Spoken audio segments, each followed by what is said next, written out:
Hey guys, and happy Easter. We know what that means, don't we? Chocolate for breakfast. Now, waking up on Easter, seeing all your eggs, going on Easter egg hunts, having the bank holidays, it's amazing. I love Easter.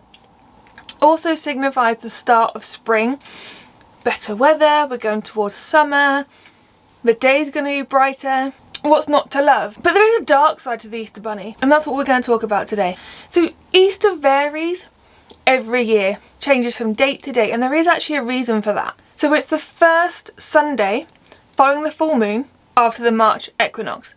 So that's why the date always changes. Sometimes it's March, sometimes it's in April. Although Easter today was never actually a pagan festival as such, its roots and many of its traditions have associations with ancient pagan festivals and beliefs and customs. Now, according to a particular Bible, I'll put the word here, I don't want to butcher the name, Easter is of Saxon origin.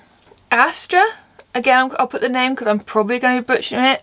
I'm probably going to butcher a lot of names in this and I really apologise, so I'll put them down so you guys can actually see what they're meant to say. So Estra is the goddess of spring, in whose honour sacrifices were offered each year about Passover time. By the 8th century, Anglo-Saxons had adopted the name to designate the celebration of Christ's resurrection. But there are some that maintain that Easter has pagan roots. But there is a lot of disagreement about which pagan festival this actually originated from. So let's talk about those.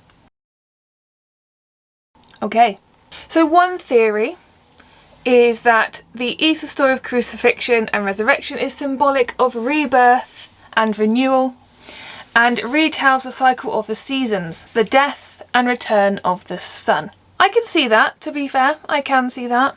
According to some scholars, the Easter story comes from the Sumerian legend of Damazi, or Tammuz, and his wife Ishtar.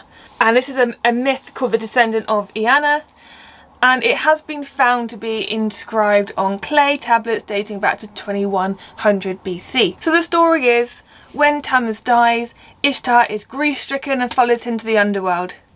In the underworld, she enters through the 7 gates and her worldly attire is removed, naked and bowed low. She is judged, killed, and then hung on display. In her absence, the earth loses its fertility, crops cease to grow, and animals stop reproducing. Unless something is done, all life on earth will end.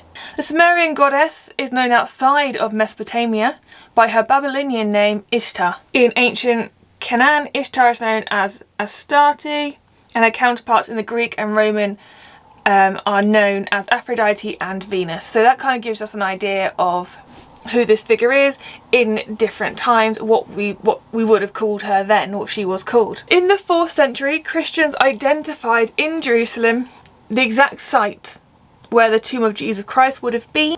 They then selected the spot where a temple of Aphrodite stood. The temple was then torn down and the Church of the Holy Sepulchre was built, which is the holiest church in the Christian world. Another perspective is that rather than being a representation of the story of Ishtar, Easter was originally a celebration of Oster, the goddess of spring, otherwise known as Easter. And one of the aspects of this is the spirit of renewal. So we're kind of really getting that theme throughout of rebirth, renewal. So you can think of sort of the flowers. It said the sun coming back, which you can imagine is like the start of spring.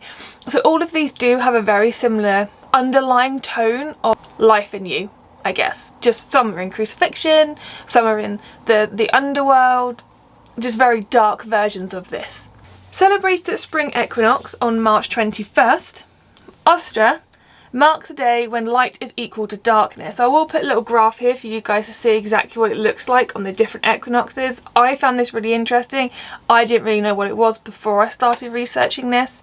So yeah, hopefully this will kind of, if you weren't aware, this will tell you what an equinox actually is. So as the bringer of light after a long dark winter, the goddess was depicted with a hare. So an animal that represents the arrival of spring as well as the fertility of the season.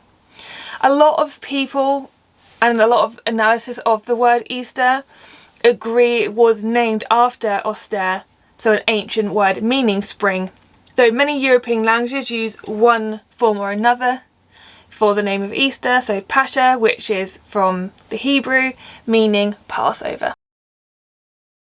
So let's talk a bit about Easter and the connection to Passover. Easter is associated through the symbolism and the meaning, as well as when it actually occurs in the calendar. So some early Christians did actually decide to celebrate the resurrection of Jesus on the same day as Passover. This reflects Easter having entered Christianity during the early Jewish period. Around the mid-2nd century, there is more evidence to show that a more developed Easter festival was created within the Christian society. So in 325 AD, Emperor Constantine convened a meeting of Christian leaders to resolve important disputes at the Council of Nicaea. Since the church believed the resurrection took place on a Sunday, the council demanded that Easter should always fall on the first Sunday after the full moon following the equinox. Easter has since remained without a fixed date, but as we mentioned, it's kind of worked around the equinox, which has then coincided with the start of Passover as well. Whilst there are differences between the two, both festivals celebrate rebirth. In Christianity, the rebirth of Jesus, and in Jewish traditions, the liberation of the Israelites from slavery. And if you're anything like me, you might have a few decorations around the house just to really feel full of spring joy and want to celebrate. And usually they are in the form of rabbits or hares. So as we've mentioned, a hare was a symbol associated with Oster, representing the beginning of springtime. Likewise, the egg has also come to represent spring in the sense of fertility and renewal. In Germanic mythology, it's said that Ostra healed a wounded bird she found in the woods by changing it into a hare. Still partially a bird, the hare showed its gratitude to the goddess by laying eggs as its gifts. The Encyclopedia Britannica explains that pagan traditions associated with the egg, such as it's a symbol of fertility and of renewed life, it goes back to the ancient Egyptians and Persians, who also had the custom of colouring and eating eggs during their spring festival. For the Egypts, an egg symbolised the sun. For the Babylonians, the egg represented the hatching of Venus Ishtar, who fell from heaven to the Euphrates. So an egg has always been a thing, it's just that we have gone from painting them and colouring them in to eating them. So where did the tradition of this Easter bunny with its basket of eggs actually come from? So the first reference is found in German text in 1572 AD. And what it says is, "Do not worry if the Easter bunny escapes you. Should we miss his eggs, we will cook the nest." I'm not sure how to read that because that sounds a little bit like, if he doesn't come give you your egg, we'll destroy his home. Pretty sure that's not what it means, but it kind of gives you that vibe about it a little bit. However, it wasn't until the tradition hit America via the way of German immigrants that it actually formed what it was today. By the end of the 19th century, shops were selling rabbit-shaped candies, which later on became those rabbit-shaped chocolates that we're used to in today. It was also at the end of the 19th century that children were being told the story of a rabbit delivers baskets of eggs to children on Easter morning. So in many Christian traditions, the custom of giving eggs at Easter celebrates new life. Christians remember that Jesus, after dying on the cross, rose from the dead, showing that life could win over death. For Christians, the egg is a symbol of the tomb in which the body of Jesus was placed. Cracking the egg represents the resurrection, and in Orthodox tradition, eggs are actually painted red to symbolise the blood that Jesus would have shed on the cross. So it gets a little bit darker again in that sense. People agree that nothing symbolises renewal better than an egg. It's round, it's endless, but it's that cycle, it's that circle which shows renewal, ongoing. So regardless how you like to celebrate it and what your beliefs are in Easter, it does have some dark origins to it. But it also retains that same spirit of rebirth, regeneration, and the start of spring, the start of new life. That is very much what the root of Easter is. Regardless if you're thinking about the crucifixion, if you're talking about Passover, slavery, or if you're talking about someone being crucified in the underworld, stripped and bare for the world to see and to be judged. It's all about rebirth. That is what Easter is for. That is what it's about. Now, you guys may not agree with anything I've said.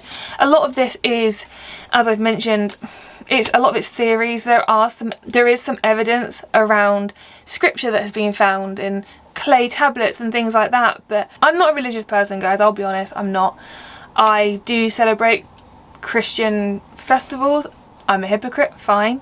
I celebrate Christmas, I celebrate Easter, but I celebrate them not in that sense. I don't celebrate them in the sense of looking at renewal, rebirth, or anything like that. I like Easter because for me it's the start of spring, it's the start of warmer weather, better weather. It makes me happy because the sun's out more. Days typically tend to start getting drier from now and a bit warmer.